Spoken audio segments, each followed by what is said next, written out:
ñu ngi leen di nuyu yéen ñi nga xam ni yéen ay abonné chaîne bi di Xalaat TV ñu ngi leen di dalalaat ci vidéo bu bees bi tey dañuy wax ci li nga xam ni mooy l'évolution de la franc-maçonnerie au Sénégal depuis quelques at li nga xam ni mooy mouvement satanique yi maanaam mouvement franc-maçon yi ñi ngi Sénégal fees fi dell di am benn influence bu ngande bi ñuy def ci li nga xam ni moom la ñuy jiitee suñu réew yi te dafa gën a yaatu depuis 2012 yàgg nañ fi mais duñu gën a am doole gën a am benn influence bu ñuy def fi nga xam ni mooy Sénégal tey réussir nañ ba convaincre ñi nga xam ne mooy ay politiciens ay artistes ak ay personnalités ay nit yu ñu ràññee ba ñëpp xam que ni ñi ay franc-maçon lañ seytaane la ñuy liggéeyal fii ci Sénégal. dañuy faral tamit di dégg ay nit ñaan franc-maçon yi soxlawuñ sénégalais soxlawuñ artistes yi soxlawuñ suñu politiciens yi pour ñi koy wax loolu noonu du loo xamante ne ni lu dëggu la franc-maçonnerie dafa bokk ci ay tradition yoo xamante ne ni jamono yooyu ñi ciy bokk foog ñu am benn màkkaama maanaam il faut qu'il y ait une certaine notoriété pour ñu mën initier leen bi ñu demee vers les années 1916 avec la création du nouvel ordre mondial bi ma leen doon expliquer la fois dernière ku ci nekk mën nga nekk franc-maçon ci noonu la ci yenn politiciens yi gën a fësee di imposer yenn loi ci dëkk yi nga xam ne fa lañ nekk ak artistes yi ci lañ commencé woon intégré pour mën a ñoom di transmettre message yu seytaane yi ci seen i biir son ak personnes yi nga xam ne ñoom dañu siiw mbooloo topp na leen pour ñu am benn influence bu ñuy def ci ñoom ba yóbbu leen ci li nga xam ne nii mooy yoon bu bon bi vers les années 2000 nag citoyen bu ci nekk moo xam foo nekk ci àdduna moo xam muy Sénégal dans les pays africains les zones les plus reculées mun nga nekk franc-maçon li tubaab naan citoyen lambda parce que ñoom tey seen objectif mooy élargir parce que ñoom dañu bëgg imposer wu en tant que religion tey ku bëgg imposer wu en tant que religion doo am benn stigmatisation booy def naan ñii laa jël politique boobu noonu bi nit ñi di wax naan franc-maçon yu soxlawuñ diw loolu seen croyance démodée boo xamante ni ça n'existe plus tey ñoom seen objectif mooy imposer wu ci dëkk yëpp comme boo jëlee Sénégal dañ fi bëgg imposer wu comme religion maanaam ni fi tarixa yi nekkee ni fi mouridisme nekkee tijanisme tarixa xaadir ni ñu fi nekkee imposer wu ñoom tamit dañu bëgg imposer wu comme tarixa comme religion imposer wu fii nii ci dëkk bi ba am fi doole donc ñoom ñëpp ñoo leen intéressé fi ñu toll nii yéen ñi may déglu ku ci nekk jàppandi franc-maçon yi intéressé wu nañ ci yow parce que tey seen objectif li tubaab naan élargir leur base maanaam yaatal seen communauté ba mu gën a yaatu xëcc ñëpp ñoom leen rek lañ lay demander mooy nga engagé wu ci benn cause par exemple bu dee jigéen ñi la booy engagé wu dans le féminisme les mouvements féministes ils t'appuient parce que tu défends une cause les défenseurs des droits de l'homme nga ne man damay défendre les droits de l'homme tu peux intégrer parce que ñoom une partie de leur objectif di nga mën a atteindre ci yow domaine bi nga xam ne fa ngay yëngu en plus dañuy xamal nit ñi que ni franc-maçon du loo xamante ni lu bees la Sénégal yàgg na fi avant même les indépendances am na ay franc-maçon yoo xam ne c'est des Sénégalais fii lañ juddoo ki ñu ci gën a xam mooy Blaise Diagne mën nañ ko tuddee comme les précurseurs de la franc-maçonnerie au Sénégal maanaam ñi nga xam ni bokk nañ ci li may doole li nga xam ne mooy franc-maçonnerie fii nga xam ne mooy Sénégal boo xoolee bi mu génne woon àdduna en 1934 ñu ci bëri dañ ne woon duñ ko suul fi nga xam ne mooy cimetière yu Dakar yi tey boo xoolee franc-maçon yi dañu intéressé wu ci Sénégal dëgg la dëkk bu tuuti la waaye dafa nekk dëkk boo xam ne dafa am dayo gu yaatu dëkk bu ndaw la ci jëmm mais du dëkk bu ndaw ci ni ko àdduna di gisee tey c'est pas pour rien suñu borom wàccee fi mag yu baax yi Cheikh Ahmadou Bamba El Hadji Malick Seydina Limamou Laye Cheikh Abdou Khadir Djeylani El Hadji Ibrahima Niass c'est pas pour rien Sénégal du dëkk bu ndaw dafa am influence bu ñuy def ci àdduna ak fi nga xam ne nii mooy Afrique looloo tax ñu organiser li nga xamante ni mooy les 26e REFRAM maanaam les rencontres humanistes et fraternelles africaines et malgaches dañ ko organiser fi nga xam ne mooy Dakar te ndaje bi mi ngi war a am du vendredi 2 au samedi 3 février 2018 fi nga xam ne mooy centre conférence bu King Fahd Palace ndaje boobu nag ki ko autorisé mooy Macky Sall luy xew ci réew neex na borom réew mi maanaam ñooñu bu ñu demee ba am makaama di organiser rencontre franc-maçon yi fii ci Dakar fii ci Sénégal ku ko autorisé mooy Macky Sall bi nga xam ni appartenance am li nga xam ne mooy les sectes maçonniques kenn mënatu ko contester ñi ngi préparé ñi ngi ci liggéey ci vidéo bu yaatu boo xamante ne nii day wax ci kaawu Macky Sall naka la intégré franc-maçon yi kañ la ci intégré lan muy objectif am biir Sénégal lan la bëgg ci religion yi nga xam ne ñoo fi nekk di def semblant di dem di jullendoog nit ñi di faire semblant dafa gëm kilifa diine yi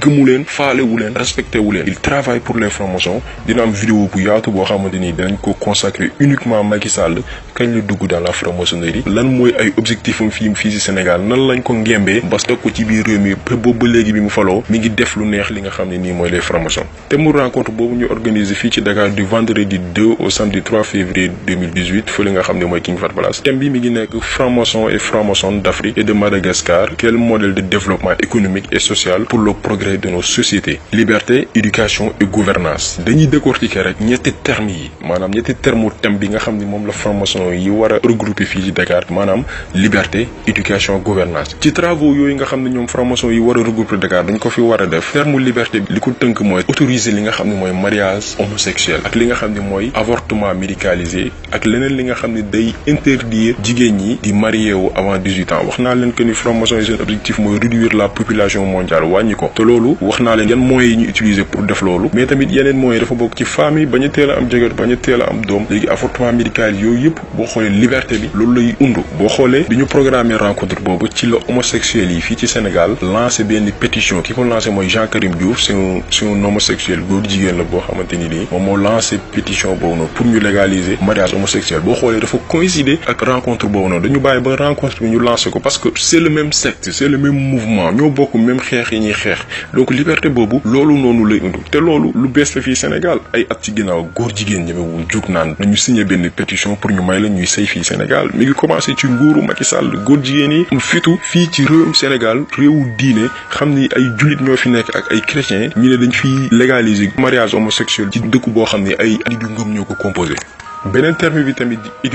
éducation bi mooy mettre en place ay programme d'études yoo xamante ni dañ koy intégrer ci école ak université yi pour élèves ak étudiants yi ñu jàngal leen valeur franc-maçonnerie parce que tey les francs-maçons ñoom dañ ne Afrique rawatina fii ci Sénégal ñu leen di ñii di gisee bët bi leen di xoolee du leen may ñoom ñu mën a atteindre li nga xam ne mooy seen objectif moo tax tey seen objectif mooy changer seeni programme ñu intégrer ko ci école ak université yi pour jeunes yi am beneen gis-gis bu ñuy gisee franc-maçonnerie comme quoi que ni benn mouvement bu noble la boo xamante ni nii ñoom mën nañ ci intégrer booy xool dal lay may nga dugg ci sans pour autant que sax nga fësal ko maanaam mën nga ci dugg bañ a wax ni yow ci nga bokk mën nga ci dugg di dem jàkk di julli di dem église ba pare engagé wu ci benn combat boo xamante ni moom nga gën a gis sa bopp ci loolu jeunes yi ñoom dañuy jàpp ni franc-maçonnerie cause bu baax la parce que loolu lépp buñ leen ko expliquer wan leen ay valeurs franc-maçonnerie ñoom dañuy jàpp ni loolu lu baax la alors que du yoon bu baax yoon la boo xam ne daf lay mëne fi nga xamante ni nii mooy buggal fële nga xam ne mooy yowmal xeex parce que franc-maçon yi seen programme tënkuwul ci benn gëm-gëmu diine maanaam franc-maçon yi programme yi teg yëpp dara du ci diine parce que ñoom seen objectif mooy diine nañ ko tegee ne le seen objectif mooy xeex diine parce que jàpp nañu diine mooy lenn li nga xamante ni mun na leen xañ li nga xamante ni ñoom moom la ñu bëgg ci àdduna ñu ñëwaat ci terme gouvernance bi li muy signifier mooy dëkk yi nga xam ni franc-maçon yi ñoo ko jiite di adopter ay lois yoo xamante ni ñoom day correspondre par rapport ak ñoom li ñu bëgg boo xoolee exemple apologie du terrorisme bi nga xam ni France moo ko lancé Sénégal moom it ñëw adopté ko parce que Sénégal instant yi fi ñu toll lépp lu France def ci adhéré booy xool gouvernance boobu apologie du terrorisme bi ci la bokk maanaam imaam yi duñu xutba yoo xamante ni day xeex loi yi nga xam ni seytaane yoo ko fi teg di inciter tamit ñi nga xam ni ñooy aji ngëm yi ñuy topp ndigalu alxuraan bi li nga xam ne nii mooy bible bi donc gouvernance boobu noonu mooy mettre en place des dispositions des lois yoo xamante ni nii day noot diine dooleel li nga xam ne mooy la franc-maçonnerie ci dëkk yi nga xam ne moom la ñuy visé Sénégal ak yeneen dëkk africains yi donc tey rencontre bi nga xam ne war na am fii ci Sénégal fële ci King Fahd Palace benn étape la buy may franc-maçon yi ñu réaliser seen projet yi ñu am fii Sénégal te li ci gën a yéeme mooy amul benn télévision sénégalaise boo xamante ni wax na ci wala ay mouvement yi nga xam ne ñoom nee nañ diine la ñuy xeexal fii ci Sénégal ba léegi kenn wax ko mu nekk loo xam ne c'est dangereux pour un pays boo xamante ni ñi ci nekk ñëpp dañu gëm dañu tënku ci diine rencontre bi tamit dafa nekk benn occasion ñu initier ay jeunes sénégalais yu bëri maanaam xëcc jeunes sénégalais yu bëri ci rencontre bi mais loolu c'est secret maanaam fi leen di initier ak yooyu nit du ko fekkee nit du ko xam mais occasion la ci rencontre bi ay jeunes yu bëri dinañ initier adhérer ci li nga xam ne nii mooy les sectes maçonniques boo xoolee instant bi ñu commencé nañ di envoyer ay messages par WhatsApp am na jeunes yu bëri jot nañ ay messages sur WhatsApp pour ñu mën a intégrer li nga xam ni mooy les loges maçonniques dañ lay wax naan la da ngay taal bougie maanaam da ngay taal li nga xam ne nii mooy sondel boo xoolee am na benn artiste bu ñu defoon vidéo ci moom am na benn clipam sax mi ngi def mandarga yu mel ne maanaam di taal ay sondel ak yooyu donc ci message bi ñu lay envoyé dañ lay wax naa nga na nga taal sondel am yenn parfum yoo xam ne ñoom ñoo la koy recommandé nga utiliser ko sol benn yëri bu xonk ba pare def ñaari triangle yoo xam ne nii dañuy lëkkaloo triangle ñëpp xam ne nii c'est un symbole maçonnique maanaam da nga koy def maanaam taal sondel utiliser parfum yi nga xam ne ñoom ñoo la koy recommandé sol mbubu bu rouge pour xamal ñi nga xam ne jot nañu jot message boobu noonu loolu du li nga xam ne mooy initiation en tant que tel loolu noonu day wëlbati seen xel maanaam buñ ko xasee ba def seytaane da leen di dugg bu leen duggee wëlbati seen xel détourner leen boo ko defee da ngay perdre la raison maanaam seytaane moo lay moom après loolu ñoom ñoo lay diriger loolu mooy benn étape bi nga xam ne moo lay permettre nga passer beneen étape mooy initiation bi donc ñi jot message yëpp nañ ci def attention nañu bloquer numéro yi nga xam ne ñoo leen di envoyer loolu bloquer leen te bañ a dugg ci yooyu noonu bañ ko def donc alerte la pour jeunes yi nga xam ne ñooy seetaan vidéo bi ak képp koo xam ne yaa ngi koy seetaan nañ ko passer tasaare ko pour ñëpp xam loolu noonu ces messages là bu ko kenn essayer def boo ko defee tu vas plus être toi-même parce que dañ lay posséder ba yow seytaane moo lay moom moo lay dugg solo sa xel dootoo gëmati sa diine dootoo jaamooti yàlla benn étape la pour lay permettre nga def initiation bi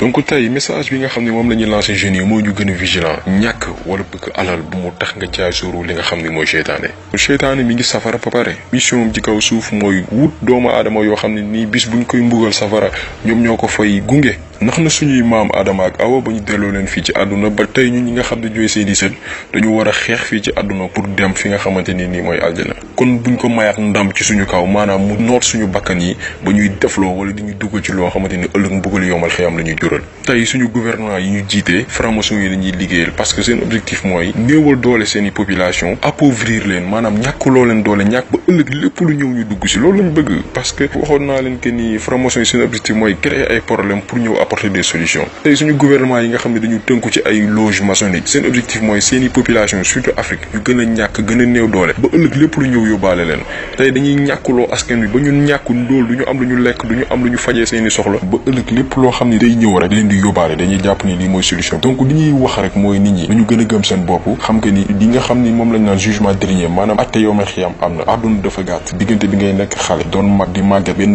diir bu gàtt la donc xaalis bi nga xamante ni moom ngay sacrifier sa àdduna ngir am ko boo deewee fi nga koy bàyyi yomal xiyam nag du jeex moo xam nga nekk àjjana wala safara donc diir bi nga fiy def dara bu mu la jaral nga jaay soo ruu li nga xam ni mooy seytaan yi nga alalu àdduna loo xamante ni ci benn diir bu gàtt nga ciy profité boo deewee dem ci li nga xamante ni mooy mbugalu yomal xiyam donc yàlla nañ ci yàlla musal ñu ngi leen di gërëm di leen santaat di leen joxaat rendez-vous beneen jour ak beneen numéro seen chaîne bi nga xam ni mooy Xalaat TV dina inciter aussi ngeen abonné di partager vidéo yi pour que mu gën a yaatu parce que tey il faut que ñu wax nit ñi ñu xam lan mooy les enjeux lan moo xew Sénégal réellement fan la réew mi nar a jëm fii quelques années na ci nit ñi yeewu bu baax xeex loolu noonu nañu tasaare li nga xamante ni lii mooy les vidéos ba ñëpp mën ci jot mën ci jëriñu ñu leen di gërëm di leen jaajëfal di leen jox ci daje beneen yoon